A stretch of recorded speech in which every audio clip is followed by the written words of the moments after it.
Kami pernah menginjil ke daerah Sanggapura.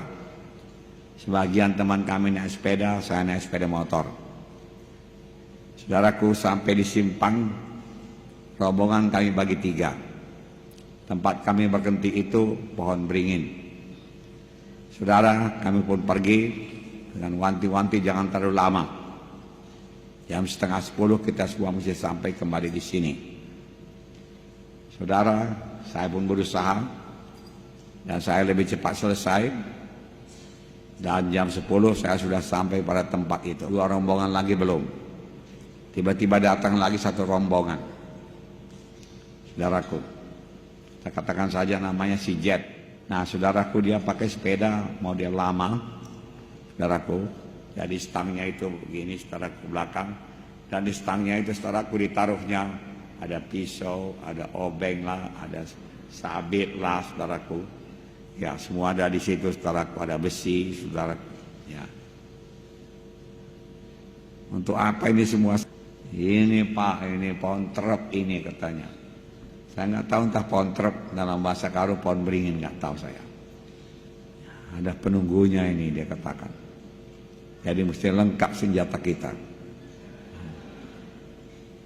Oh ya, saya katakan. Udah pernah lihat, saya katakan. Belum Pak, saya katakan. Tapi orang bilang ada. Karena saya berjaga-jaga. Nah, satu pun senjata itu tak akan ditakutinya, saya katakan. Ya, dia hanya takut kepada ada tertulis. Dia hanya takut kepada firman Tuhan yang diurapi Roh Kudus. Dia takut kepada nama Yesus. Dia takut kepada darah Yesus, saya katakan. Dan lebih lama saya jalan dari kampung ke kampung naik sepeda motor, belum pernah dia bisa mengganggu kami. Saya katakan. Tidak bisa memang. Karena kami berangkat dalam nama Yesus, kami dibungkus dengan darah Yesus yang berkuasa. Ya, kami mengusir setan dalam nama Yesus. Penuh dengan Roh Kudus. Dia tidak bisa berbuat apa-apa. Haleluya. Saudara mengucapkan firman Tuhan sama sebagaimana Tuhan mengucapkan ada tertulis. Dia mesti mundur. Dia tidak tahan.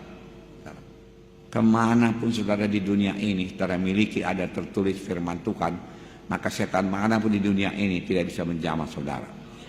Siang dan malam. Pada mulanya adalah firman. Firman itu bersama-sama dengan Allah. Firman itu Allah. Jadi bagi firman Tuhan tidak ada yang mustahil. Oleh sebab itu kayalah dengan firman Tuhan. Bagi saudara juga tidak ada yang mustahil.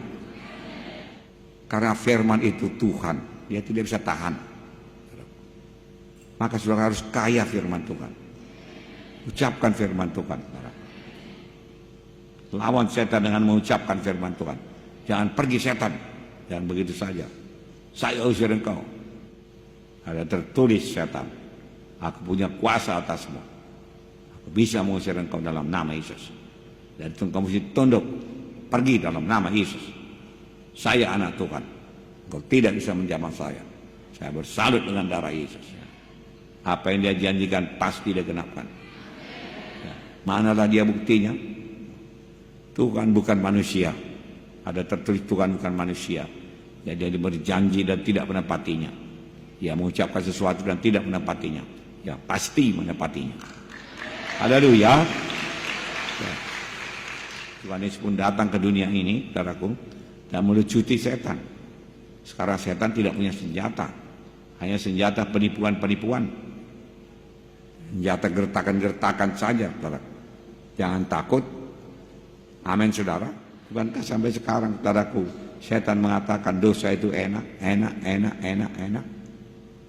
Dia tidak menenangkan akibat dosa itu berat. Tidak bisa berdoa, tidak bisa melayani, tidak hidup firman Tuhan, saudaraku. Tidak bersekutu dengan Tuhan, tidak ada urapan, saudaraku. Saudara merusak pelayanan, saudaraku.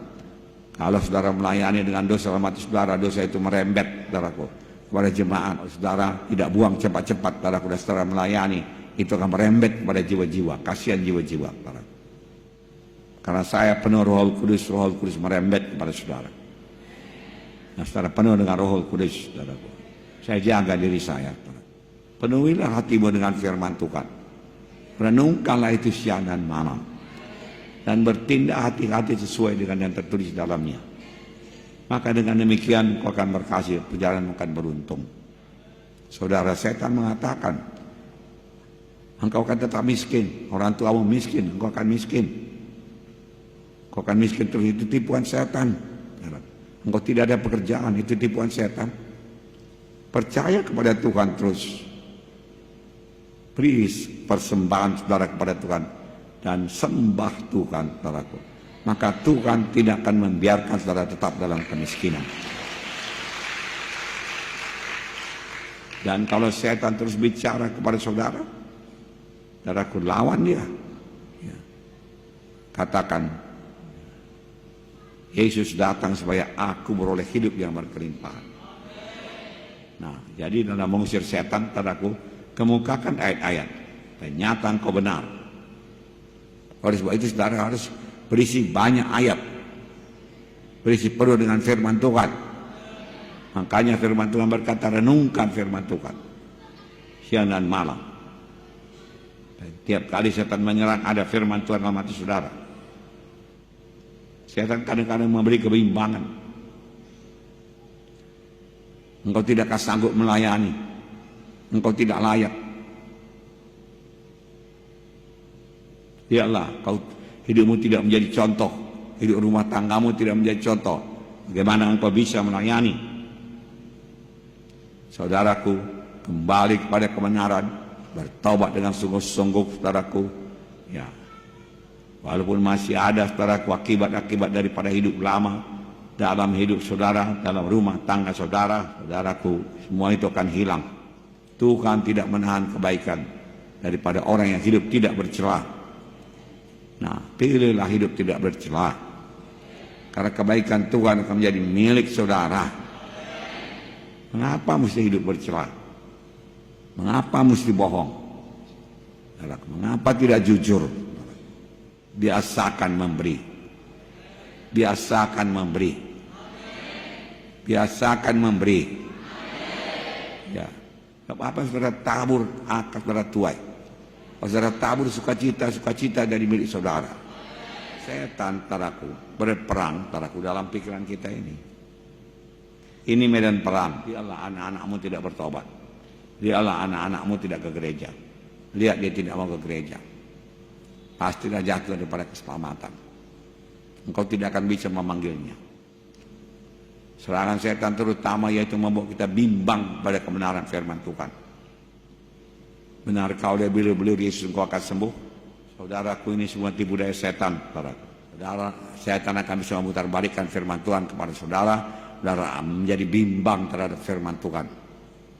Oleh sebab itu jangan tinggalkan kebaktian bersama seperti ini, di mana saudara boleh pengertian baru daripada Tuhan. Ya. Kita sudah dipilih Tuhan. Kita tidak sama dengan orang dunia ini. Kita memang masih hidup dalam dunia ini, tapi selama hidup di dunia ini kita harus hidup dalam kekudusan. Yang meninggalkan segala dosa, tidak terlibat dalam kuasa-kuasa kegelapan, tidak terlibat dalam penyembahan berhala, tidak terlibat. Supaya kuasa Tuhan tetap menyertai saudara, firman Tuhan tetap hidup dalam hati saudara, dan tiap kali setan datang, saudara bisa menangkisnya. Saudaraku, dengan berkata ada tersurat. Oleh sebab itu baca firman Tuhan, renungkan firman Tuhan. Tidak sulit dimengerti. Biasakan mengucapkan firman Tuhan. Biasakan hidup dalam firman Tuhan. Mana itu ucapan Tuhan? Bangsa Israel harus mengambilnya tiap-tiap hari. Makan mana tiap-tiap hari. Maka saudara juga harus mengambil mana tiap-tiap hari, firman Tuhan tiap-tiap hari pada zaman sekarang ini. Dan makan firman Tuhan itu tiap-tiap hari. Taruh dalam hati saudara, jangan kosong daripada firman Tuhan. Amin. Walau dunia tidak melakukannya lagi secara melaksanakannya, karena tujuan dunia lain daripada tujuan saudara. Tujuan dunia kebanyakan untuk kaya raya termasuk ternama, tapi tujuan saudara adalah hidup yang kekal. Kalaupun ada uang saudara di bank, deposito atau apa, atau di rumah, kumpulkan segepok uang, Saudaraku, tidak jaminan. Tuhan Yesus yang menjadi jaminan. Firman Tuhan jaminan, iman jaminan. Bersekutu dengan Tuhan jaminan. Intim dengan Tuhan itu jaminan. Sumber kita satu-satunya adalah Tuhan Yesus. Untuk hidup badani Tuhan Yesus. Untuk hidup rohani Tuhan Yesus. Haleluya, saudaraku. Jatuh cintalah kepada firman Tuhan. Kembalilah kepada Alkitab saudara. Dan janji Tuhan yang saudara pegang itu genap bagi saudara. Itu yang akan mengubahkan seluruh nasib saudara.